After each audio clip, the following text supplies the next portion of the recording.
Excel എന്ന application open ചെയ്യുമ്പോൾ നമുക്ക് കിട്ടുന്ന പേജാണ് ഈ കാണുന്നത്. ആദ്യം പുതിയൊരു വർക്ക് ബുക്ക് ക്രിയേറ്റ് ചെയ്യാനുള്ള ഓപ്ഷൻ, വലതുവശത്തേക്ക് വന്നു കഴിഞ്ഞാൽ എക്സൽ അവൈലബിൾ ആയിട്ടുള്ള ടെംപ്ലേറ്റുകൾ, താഴേക്ക് വന്നു കഴിഞ്ഞാൽ റീസെൻ്റായിട്ട് നമ്മൾ ഓപ്പൺ ചെയ്ത എക്സൽ ഫയലുകളുടെ ലിസ്റ്റ്, അതായത് ഈ അടുത്ത് ഓപ്പൺ ചെയ്ത എക്സൽ ഫയലുകളുടെ ലിസ്റ്റ്. പുതിയൊരു വർക്ക് ബുക്ക് ക്രിയേറ്റ് ചെയ്യാനായിട്ട് ബ്ലാങ്ക് വർക്ക് ബുക്ക് എന്ന ബട്ടണിൽ ക്ലിക്ക് ചെയ്യുന്നു. നോക്കുക, പുതിയൊരു വർക്ക് ബുക്ക് ക്രിയേറ്റ് ചെയ്യപ്പെട്ടു. ഒരു സിംഗിൾ എക്സൽ ഫയലിനെയാണ് വർക്ക് ബുക്ക് എന്ന് പറയുക. നമ്മൾ പുതിയൊരു വർക്ക് ബുക്ക് ക്രിയേറ്റ് ചെയ്യുമ്പോൾ എക്സൽ അതിന് ബുക്ക് 1 എന്നാണ് നെയിം കൊടുക്കുക.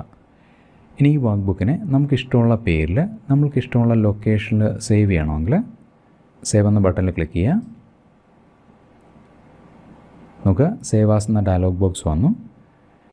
ഈ ഡയലോഗ് ബോക്സ് ഉപയോഗിച്ച് നമ്മൾക്കിഷ്ടമുള്ള ലൊക്കേഷൻ സെലക്ട് ചെയ്യുക. അതിനുശേഷം നമ്മൾക്കിഷ്ടമുള്ള ഫയൽ നെയിം ടൈപ്പ് ചെയ്ത് കൊടുക്കുക.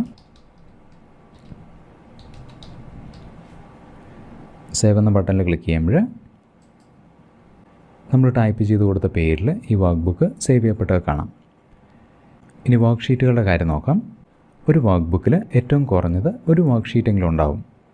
ഈ വർക്ക് ബുക്കിലേക്ക് പുതിയൊരു വർക്ക് ഷീറ്റ് ഇൻസേർട്ട് ചെയ്യാനായിട്ട് ഈ പ്ലസ് ബട്ടണിൽ ക്ലിക്ക് ചെയ്യുക.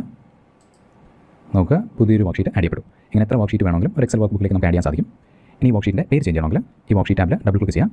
നമുക്ക് ഇഷ്ടമുള്ള പേര് ടൈപ്പ് ചെയ്ത് കൊടുക്കുക, എൻ്റർ കീ പ്രസ് ചെയ്യാം. നമുക്ക് ഈ വർക്ക് ഷീറ്റിൻ്റെ പേര് ചേഞ്ച് ചെയ്യപ്പെട്ടു. ഇനി മുകളിലേക്ക് വന്നു കഴിഞ്ഞാൽ ഈ കാണുന്നതാണ് എക്സലിൻ്റെ വർക്ക് ഏരിയ. ഇവിടെയാണ് ഡേറ്റ എൻട്രി, കാൽക്കുലേഷൻ, അനാലിസിസ് ഒക്കെ നടക്കുന്നത്. ഇവിടെ റെക്ടാംഗുലർ ഷേപ്പിലെ അനേകം ബോക്സുകൾ കാണാം. ഈ റെക്ടാംഗുലർ ബോക്സുകളെ സെല്ലുകളാണ് പറയാം. ഈ സെല്ലുകളാണ് ഡേറ്റയും ഫോമിലേക്ക് എൻട്രി ചെയ്യാനായിട്ട് നമ്മൾ ഉപയോഗിക്കുന്നത്. ഇനി കാണുന്ന സെല്ലിൽ ഒരു വാല്യൂ എൻ്റർ ചെയ്യണമെങ്കിൽ സെല്ലിൽ ക്ലിക്ക് ചെയ്യുക, വാല്യൂ ടൈപ്പ് ചെയ്യുക, എൻ്റർ കീ പ്രസ് ചെയ്യാം. നോക്കുക, നമ്മളോട് ടൈപ്പ് ചെയ്ത് കൊടുത്ത വാല്യൂ ഈ സെല്ലിൽ ഫീഡ് ചെയ്യപ്പെട്ട് കാണാം. ഇനി സെല്ലിലെ വാല്യൂനെ മറ്റു വാല്യൂ കൊണ്ട് അല്ലെങ്കിൽ ഒരു ടെക്സ്റ്റ് കൊണ്ട് റീപ്ലേസ് ചെയ്യണമെങ്കിൽ സെല്ലിൽ ക്ലിക്ക് ചെയ്യുക. നമുക്ക് ആവശ്യമുള്ള ടെക്സ്റ്റ് അല്ലെങ്കിൽ നമ്പർ ടൈപ്പ് ചെയ്യുക, എൻ്റർ. നോക്കുക, നേരത്തെ ഇവിടെ ഉണ്ടായിരുന്ന നമ്പർ നമ്മളിപ്പോൾ ടൈപ്പ് ചെയ്ത് കൊടുത്ത ടെക്സ്റ്റ് കൊണ്ട് റീപ്ലേസ് ചെയ്യപ്പെട്ടു. അതുപോലെ ഈ കാണുന്ന സെല്ലുകൾക്കെല്ലാം ഒരു അഡ്രസ് ഉണ്ടാവും. ഉദാഹരണത്തിന് ഈ സെല്ലിൻ്റെ അഡ്രസ് D5 ആണ്, കാരണം D എന്ന കോളത്തിലെ 5ാമത്തെ വരിയിലാണ് ഈ സെല്ലുള്ളത്. ഇനി ഒരു സെൽ എടുത്തു കഴിഞ്ഞാൽ ഈ സെല്ലിൻ്റെ അഡ്രസ് G9 ആണ്, കാരണം G എന്ന കോളത്തിലെ 9ാമത്തെ വരിയിലാണ് ഈ സെല്ലുള്ളത്. അതായത് ഇവിടെ കാണുന്ന ഓരോ കോളം ഓരോ വരിയുമായിട്ട് മീറ്റ് ചെയ്യുന്നത് ഒരു സെല്ലുണ്ടാവും. ആ സെല്ലിൻ്റെ അഡ്രസ്സ് എന്നത് ആ പേരൻറ്റ് കോളത്തിൻ്റെയും പേരൻറ്റ് റോയുടെയും പേരുകളുടെ കോമ്പിനേഷനാണ്.